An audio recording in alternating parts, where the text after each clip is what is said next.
1000 பொய்யை சொல்லியாவது ஒரு கல்யாணம் பண்ணணும்னு சொல்லி பெரியவங்க சொல்லுவாங்க. இங்கே ஒருத்தவங்க பொய் சொல்கிறாங்க. அது என்ன பொய்னா, கல்யாணம் பண்ணுற மாப்பிள்ளைக்கு இன்னைக்கு கல்யாணம்னு சொல்லாமல் ஒரு பொய்யை சொல்லி கல்யாணம் பண்ணுறாங்க. அப்படிப்பட்ட ஒரு படம் தான் முத ராத்திரி.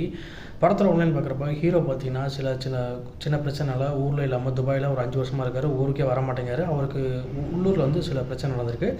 அவரை பார்த்தீங்கன்னா தன்னோட தங்கச்சி பையனுக்கு மொட்டைன்னு சொல்லி கூப்பிட்டு வராங்க. கூப்பிட்டதுக்கப்புறம் அவரும் ஊருக்கு வந்துடுறாரு. ஊருக்கு வந்ததுக்கப்புறம் தெரியும் தங்கச்சி பையனுக்கு மொட்டை அடிக்க போகிறதில்ல, தனக்கு கல்யாணம் பண்ண வைக்க போகிறாங்கன்னு சொல்லி.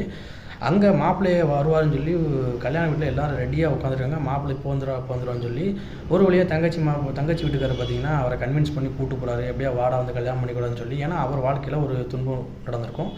ஒரு வழியாக மண்டபத்துக்கு போயிடுறாரு. போனதுக்கப்புறமா அந்த பொண்ணுகிட்ட பேசாமல் கல்யாணம் முடிச்சுக்கிறாங்க. ஃபோட்டோ ஷூட்டு எல்லாமே முடிஞ்சது. ஒரு வழியாக நைட் ஆகிடுது. நைட் ஆகி முத ராத்திரிக்கு இவங்க எல்லாமே ரெடி பண்ணி வைக்கிறாங்க. அவர் முத ராத்திரியில் எப்படியா அந்த பொண்ணுகிட்ட பேசலாமேன்னு ட்ரை பண்ணுறாரு. அவரால் பேச முடியல. அந்த பொண்ணும் பேச மாட்டேங்குது. தனக்கு தோன்றதை எல்லாம் பேசிடுவோம். தான் என்னெல்லாம் பேச நினைக்கணும் பேசணும்னு இருப்பார். அந்த பொண்ணு பேசவே மாட்டேங்குது.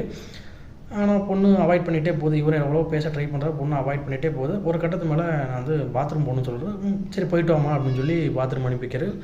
போன புள்ள வரவே இல்லை. தண்ணி கீழே போடுற மாதிரி சவுண்டு கிட்டே இருக்குது. இவரும் கதவை தட்டிகிட்டே இருக்காரு. அந்த பொண்ணு வெளியே வரவே இல்லை.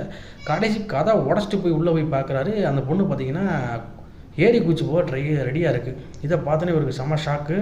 இவர் என்னமோ நினச்சிக்கிட்டு இருக்காரு. இந்த பொண்ணு செஞ்சதை பார்த்தோன்னே வெளியே உள்ளவங்க எல்லாரும் வேற மாதிரி நினச்சிக்கிட்டு இருக்காங்க. கடைசி அந்த பொண்ணுகிட்ட பேசுகிறாரு. என்னாச்சு ஏதாச்சுன்னு சொல்கிறப்ப அந்த பொண்ணு சில உண்மையில் சொல்லுது. உண்மையை சொன்னதுக்கப்புறம் நான் தூங்குறதுக்குள்ளே ஓடி போயிருன்னு சொல்கிறாரு. கடைசியில் என்ன ஆச்சு, இந்த பொண்ணு ஓடி போச்சா, இல்லை இவர் என்ன பண்ணார், இவங்க ஃபேமிலியில் இந்த விஷயம்லாம் தெரிஞ்சாங்கிறது தான் இந்த படத்தோட மொத்த கதை. ஒரு பாக்யராஜ் சாரோட ஸ்டைலில் ஒரு படம். கண்டிப்பாக உங்கள் எல்லாத்துக்கும் பிடிக்கும். நல்லா ஃபன்னாகவும் இருக்கும். நல்லா கொண்டு போயிருப்பாங்க. படம் கண்டிப்பாக நீங்கள் ஃபேமிலியோட தியேட்டரில் போய் பார்க்கலாம். நம்ம வீடியோ பிடிச்சா கொஞ்சம் லைக் பண்ணுங்கள், ஷேர் பண்ணுங்கள், சப்ஸ்கிரைப் பண்ண மறக்காமல் பெல் ஐக்கானை கிளிக் பண்ணுங்கள். மீண்டும் ஒரு வீடியோவில் சந்திக்கலாம்.